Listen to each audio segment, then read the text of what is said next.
ছাত্র শিবিরের একটা ব্র্যান্ড আছে যে তারা এই টিজিং করে না, মাইকে বলবো না, সাংবাদিকরা আছে, ওনারা সাংবাদিকরা একেবারে বের হোক, তারা যেটা নেগেটিভ ভিতরে বড় করে লিখে দেয়। আপনারা ভালো।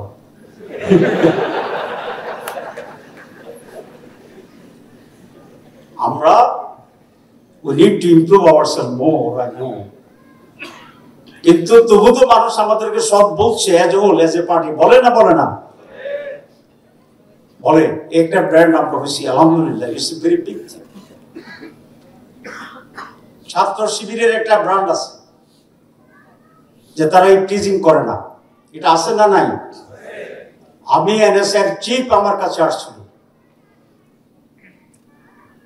আন্দোলন চলার, এই আন্দোলন না, ইলেকশনের আগে। কেন আসছিল? জামাতকে ইলেকশনে নিয়ে যাওয়ার জন্য। আমি বুঝছি সে কেন আসছে, আমি তার ওই জায়গায় যাইতেই দিইনি আলোচনা। আমি প্রথমে শুরু করলাম, আচ্ছা এনএসআই উদ্দেশ্য কি, এনএসআই কাজ কি, এই কথি কথি তারা সময় কেটে ফেলেছে। এবং তারা বললাম যে ছাত্র শিবিরকে ইপটিজিং মামলায় সারা বাংলাদেশে কাউকে অ্যারেস্ট করছে কিনা, কয় না।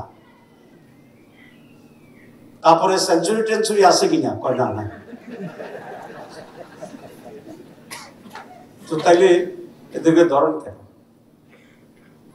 যাই হোক, শিবির একটা ব্র্যান্ড আছে যে তারা ইপটিজিং করে না। আপনাদের কাছে একটা ব্র্যান্ড চাই আল্লাহর ওয়াস্তে, সেটা হচ্ছে মানুষ যখনই জানবে জামাত ইসলামী করে ডাক্তার, তার মানুষ পটে একটা ইমেজ প্রতিফলিত হবে যে তারা ইথিক্যাল প্র্যাকটিস করে। আবার রিপিট করি, যখন এই জানবে যে এই ডাক্তার জামাত ইসলাম করে, ছাত্র শিবির করত, তার মানুষ পটের সাথে সাথে এই ইমেজ জানবে যে তারা ইথিক্যাল প্র্যাকটিস করে।